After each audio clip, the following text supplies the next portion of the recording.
Lesson 3, topic trig ratios. Learning target, I can use the sine, cosine, and tangent ratios in a right triangle to solve for missing measures.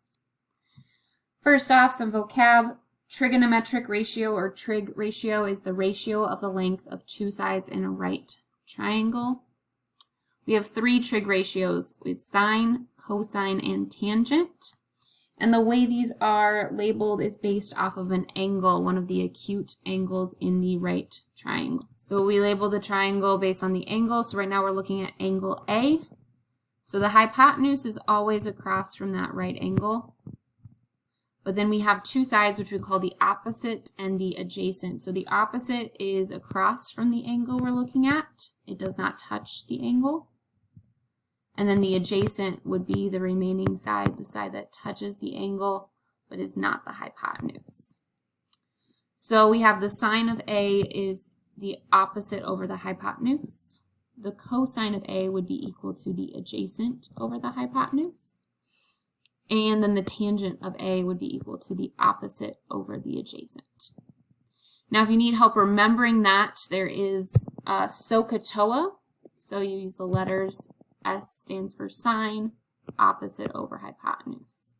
C stands for cosine, adjacent over hypotenuse. And then T stands for tangent, opposite over adjacent. So let's do some practice. Identify the given trig ratios. So if we look at our first example, we're asked for the sine of J, the cosine of J, and the tangent of J. So that means we need to label our triangle based around angle J. I always like to start with the hypotenuse, which is always across from the right angle. So hypotenuse. And then I do the opposite, which is right across from the angle. And then the adjacent is the remaining side. So now we just need to identify our sine, which is the opposite over the hypotenuse. So we'd have opposite is 24 over hypotenuse, which is 40. If you'd like, we can reduce our fractions. So both of these numbers are divisible by 8, so that would actually be 3/5. Cosine of J, so cosine is adjacent over hypotenuse, or adjacent side is 32. Our hypotenuse is 40. Again, we can reduce that to 4/5. And then the tangent of J would be the opposite over the adjacent side. So our opposite is 24, our adjacent is 32. So that would reduce to 3/4.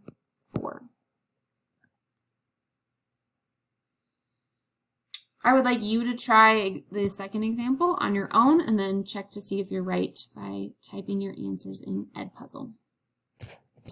Last piece is finding the value of variables, so finding missing side lengths in triangles. When we're given not enough to use the Pythagorean theorem, but we have an angle measure and a missing side length. So we see that we have the angle measure of 32 degrees, so I'm going to set up my sides based off of 32, this angle right here. So 11 would be the opposite, and x would be the adjacent. We can also label the hypotenuse, but the hypotenuse is not going to help us because we don't have a value there. So what we're really looking for is the trig ratio that uses opposite over adjacent, and that would be TOA or tangent. Tangent uses the opposite over the adjacent. So we're actually going to use this equation to write an equation. We're going to fill in the missing pieces and then solve the equation. So we have tangent,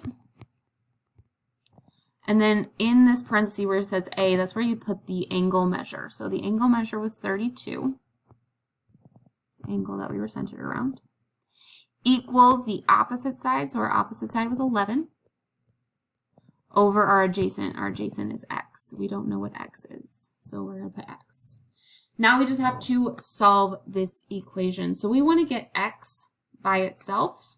And right now, x is in the denominator. So what we want to do is we're going to multiply both sides of this equation by x. So we can get x out of the denominator. So x is going to go away. We're going to be left with 11 over here equals x times the tangent of 32. Now we want to get x by itself, so x is over here being multiplied by the tangent of 32, so we just want to divide by the tangent of 32.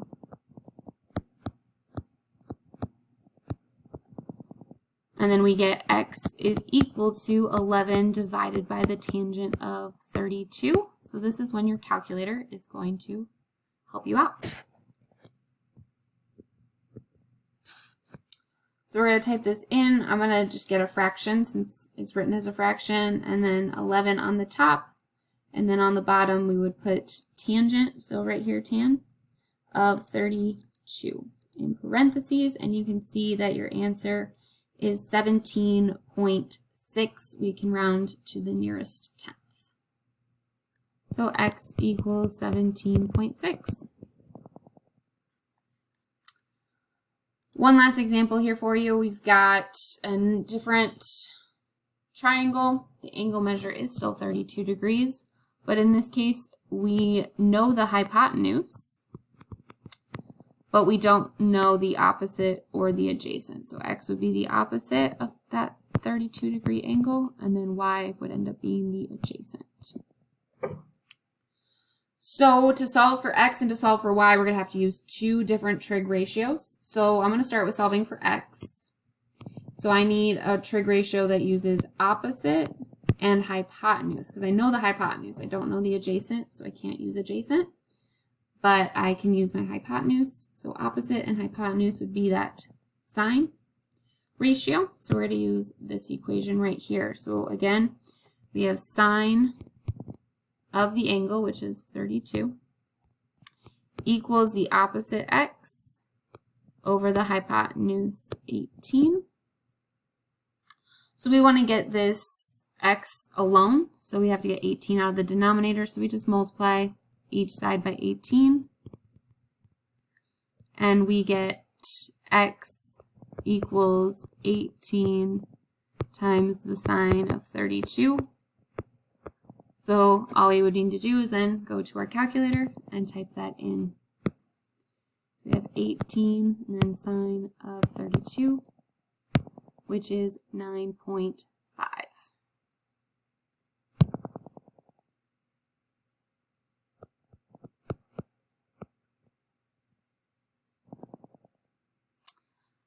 I would like you to try to solve for y on your own right now, and then you can type it into Edpuzzle and see if you are correct. Once you're done with that, you can move into your practice.